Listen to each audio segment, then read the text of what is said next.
Hey there, subscribe to my channel, and also press this bell icon so you never miss any new updates, cause whenever we upload new video you will get a notification on your phone. The test is in 4 parts, Part 1, Part 2, Part 3, and Part 4. Now look at Part 1. Part 1. Where Usha Lee McFarling sends this report on how global warming is affecting the behavior of polar bears and creating problems for the town of Churchill, which depends on the bears for tourism. First, you have some time to look at questions 1 to 4.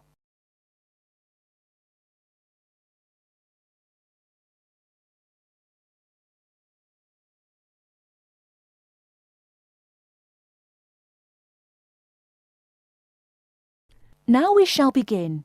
You should answer the questions as you listen, because you will not hear the recording a second time. Listen carefully and answer questions 1 to 4. This week's Our World program comes from Canada, where Usha Lee McFarling sends this report on how global warming is affecting the behavior of polar bears and creating problems for the town of Churchill, which depends on the bears for tourism. The Hudson Bay polar bears are an unusual group. They spend half their year living on the frozen sea ice. And in a normal year, around springtime, when the weather gets warmer, the bears move onto land as the sea ice begins to melt. Once they have done this, their lives enter a new phase, which involves a change in their metabolism. They don't hibernate, but their bodies slow down because they won't eat for the next 6 months. During this half of the year, they lose hundreds of pounds in weight.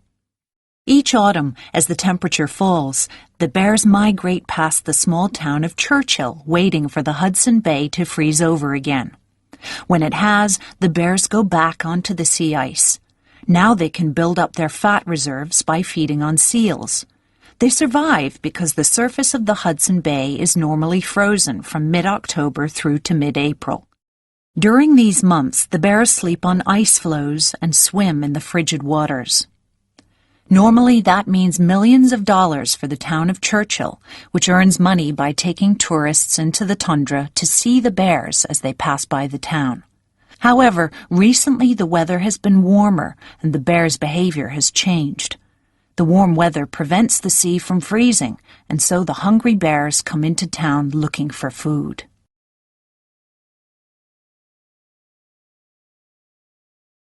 Before you hear the rest of the conversation, you have some time to look at questions 5 to 10.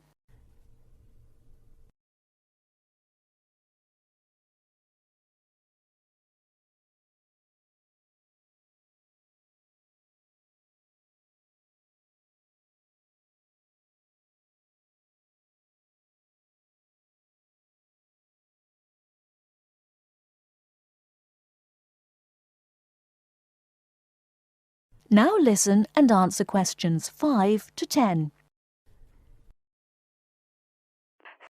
The town of Churchill has good reason to look after the bears.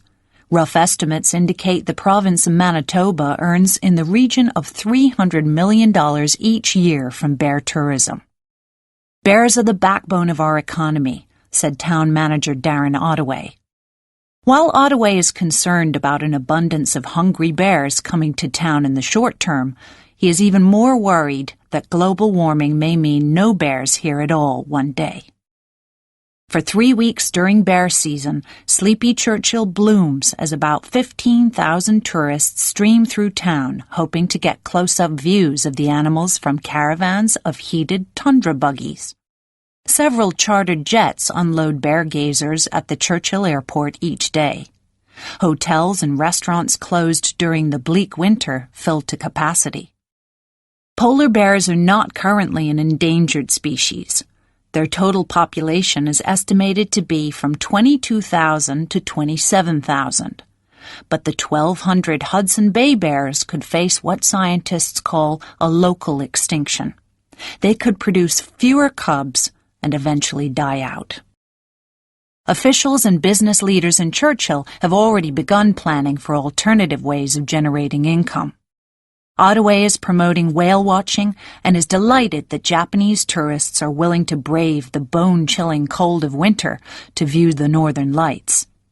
It's super news for us, OUDE said of the potential Japanese tourist boom. Warmer weather, OUDE said, could also extend the shipping season on Hudson Bay and attract more filmmakers. The science fiction classic Iceman was filmed nearby, as well as an upcoming film, The Snow Walker. When people talk about climate change, you have to look at the benefits too, OUDE said. Others, however, feel differently. The bears have been in our community for years, said one resident. They're like neighbors, and everybody ought to be helping to make sure their natural life cycle can be maintained. That is the end of part 1. You now have half a minute to check your answers.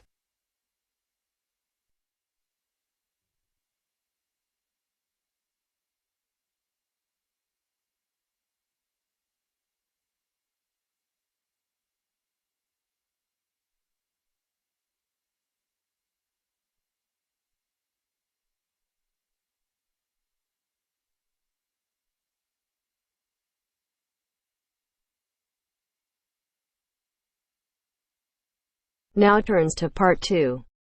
Part 2. You'll hear a tutor and a student discussing transport. First, you have some time to look at questions 11 to 15.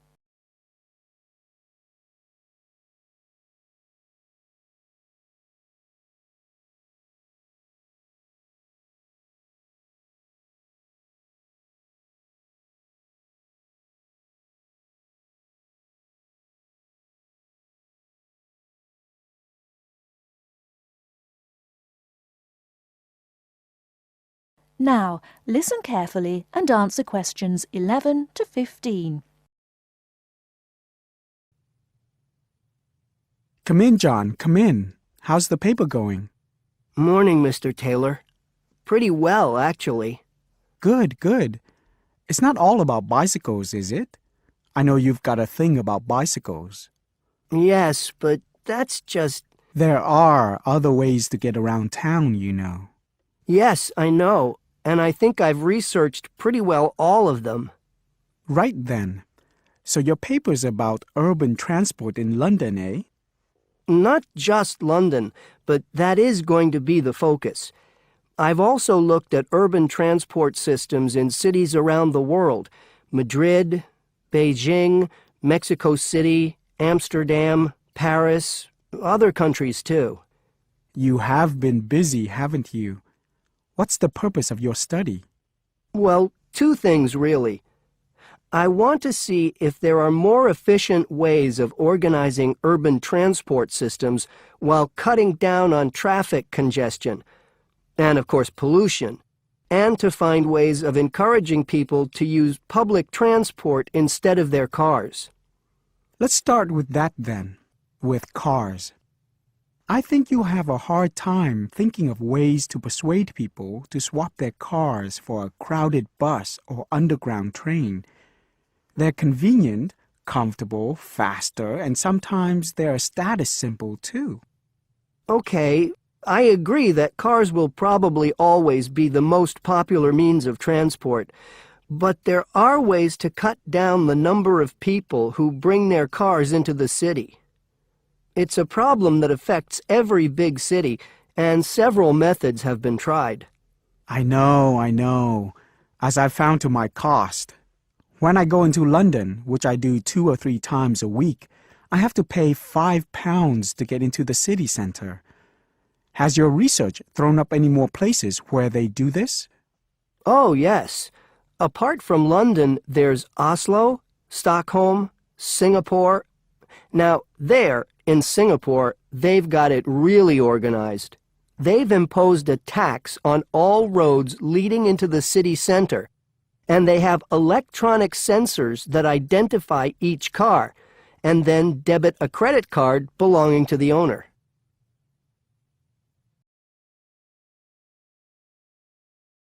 Before you hear the rest of the talk, you have some time to look at questions 16 to 20.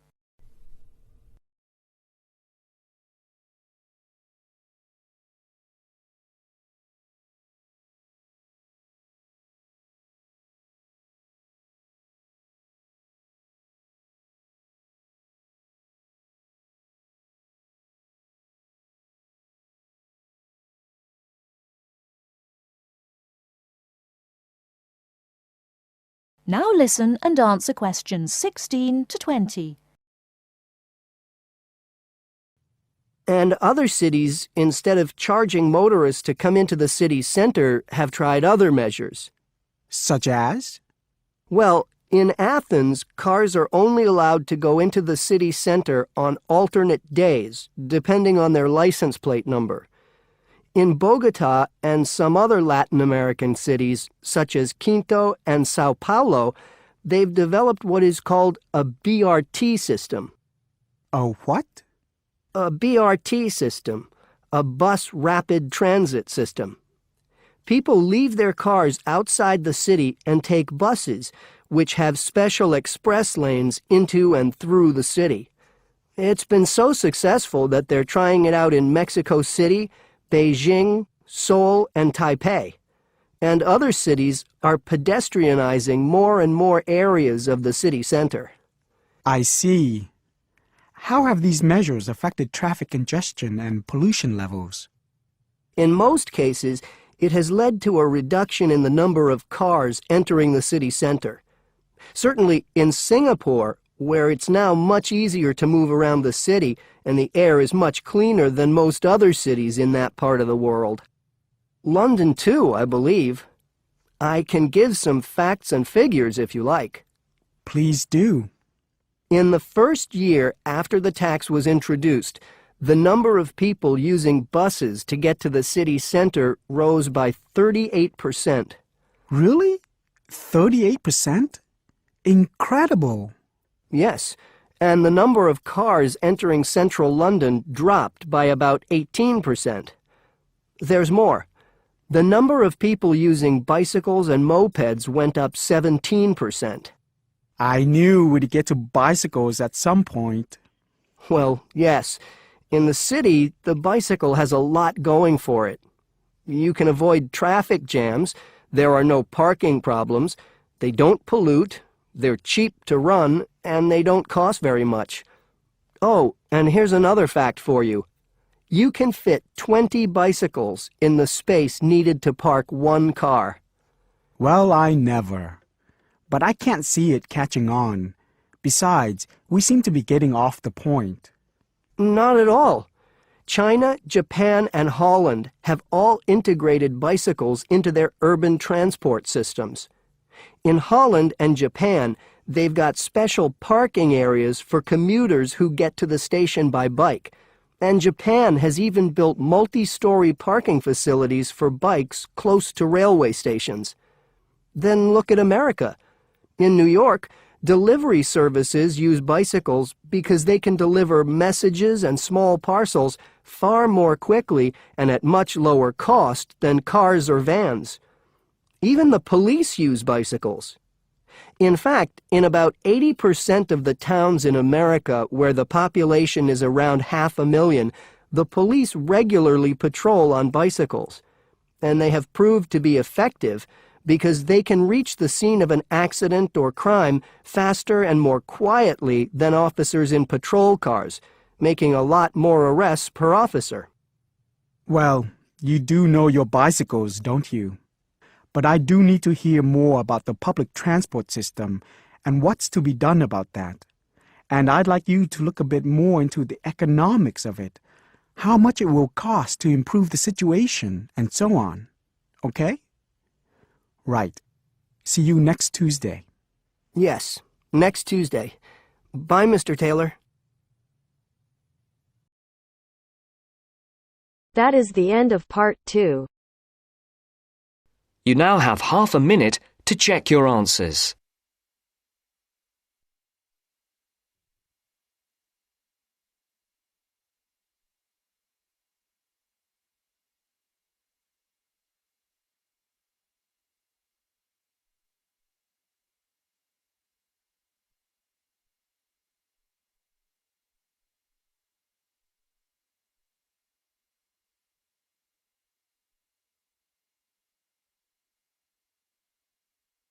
Now turns to part 3.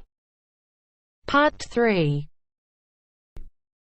You will hear two students, Dylan and Emily, discussing a presentation which they will have to make. First, you have some time to look at questions 21 to 24.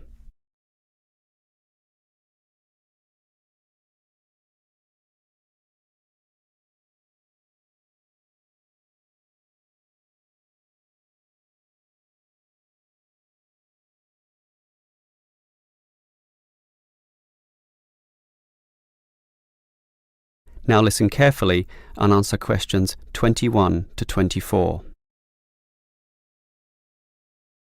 Okay, Emily, as you know, we've got to do this presentation together. I know. I'm a little bit nervous about it. Standing up in front of all those people. And what if the presentation fails? What if... Don't worry. I've been reading a book about giving effective presentations. It's not that hard, but the way to do it is certainly not always obvious either. For example, do you know what the most important part of a presentation is? The final summary, I guess. The opposite. The first minute, in fact. The theory says that first minute is when you win or lose the audience. If you lose them at that point, you'll probably never get them back. So that's why you need a hook. A hook? You mean like when you catch fish? Yes. I mean, not exactly, but yes, we want to catch the audience, right? So we need to start in a way which wakes them up, gets them interested, and makes them watch us. I see. Basically, no matter how good our presentation is, if the message doesn't get across, the presentation fails. So we need to give a fact which really amazes them, or an interesting story, or pose a dilemma which makes them think, something they can really puzzle over. It's better if this is related to the subject, of course. Something to do with management, in our case. So that's the hook? That's right. From then on, we'll just follow the basic advice. Like what? Like, talk to your audience, as equals. Don't talk down to them, or up to them. They're just the same as us, right? You're right, Some of the best presentations I've ever seen sounded just like conversations. Exactly. And what else made them good? Well, the speakers sort of involved me in the topic and issues under discussion by asking questions, by referring to me, by saying you, and, well, basically they were interesting. And they're exactly the tips we'll follow too. It should be fine. Before you hear the rest of the conversation, you have some time to look at questions 25 to 30.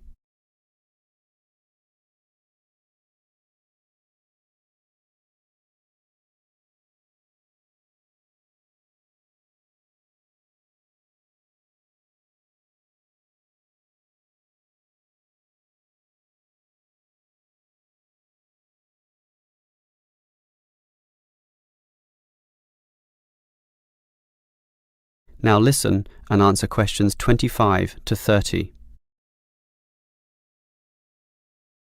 Emily, I think this will be a fine presentation, but how are we going to divide it up? For example, who's going to open it, you or me? Well, I think you have a very natural style, so you should start. This talk has 5 main parts, so you can introduce it and then do part 1. That's the historical context or background to the issue. Yes, then I'll do part 2 about current views.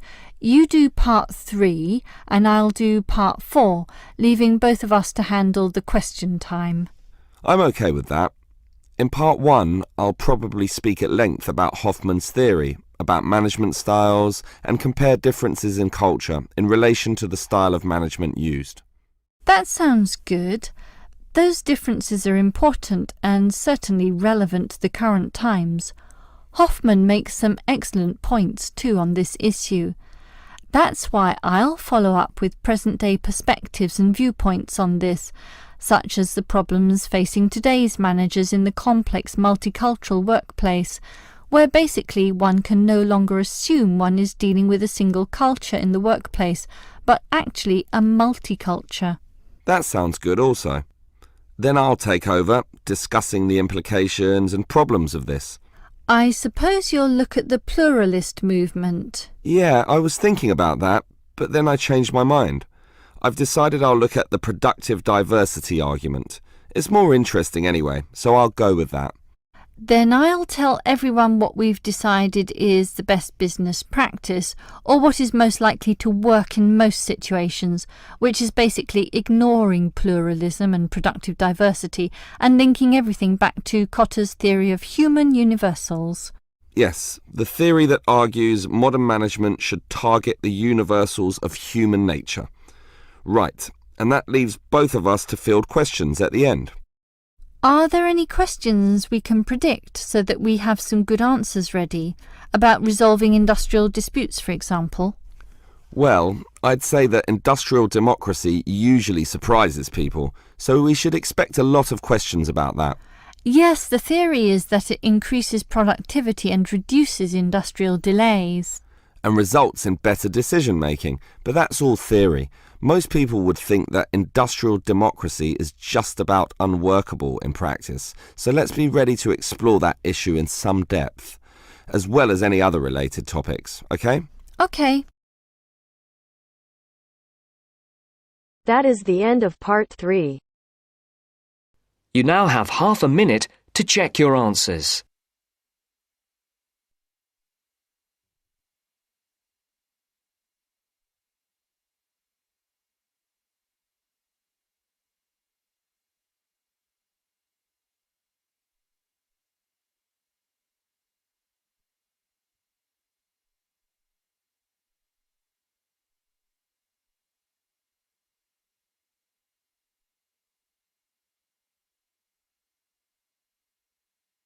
Now turns to part 4.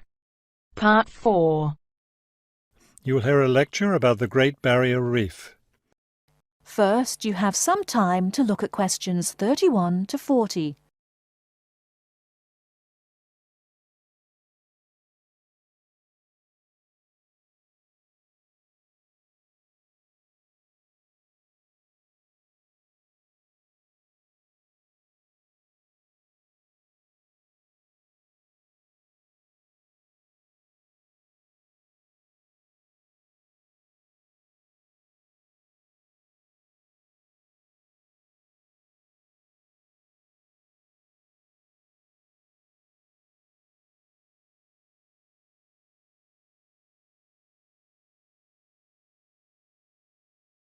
Now listen carefully and answer questions 31 to 40. Despite its name, the Great Barrier Reef isn't just one large coral reef. Rather, it's a system of coral reefs that stretches along the east coast of Australia, covering an area of around 300,000 square kilometres. The Great Barrier Reef is composed of approximately 3,000 individual reefs, which range in size from 1 hectare to more than 10,000 hectares each. In addition, around 600 islands are scattered throughout the area, particularly at the northern and southern ends. The reefs themselves are composed of over 400 different kinds of coral, the largest variety of corals found anywhere in the world. Thousands of species of sea animals live in and around the reefs. Altogether, approximately 1,500 species of fish inhabit the reef area, including a number of different kinds of sharks. One of the more interesting mollusks to be found in the reefs is the giant clam. This huge shellfish can live for more than 100 years and can weigh as much as 200 kilos. Sea mammals abound in the area, which serves as a breeding ground for certain types of whales, many of which are endangered. Over 200 species of sea and shorebirds feed, roost or nest among the reefs and islands. Many types of reptiles can also be found living among and near the reefs. Saltwater crocodiles, for example, inhabit the marshes along coastal areas. Amphibians include at least 7 species of frogs inhabiting the islands of the reef. Unfortunately, this wondrous area of the world is threatened by climate change. Rising sea temperatures have led to an effect called coral bleaching, that is, large numbers of corals dying off, especially in the shallower areas of the reef. The Great Barrier Reef Marine Park Authority is attempting to find effective ways to deal with this issue that threatens the reef. One proposed solution involves shading the reef in certain areas to help keep the surrounding water temperatures down. That is the end of part 4. You now have half a minute to check your answers.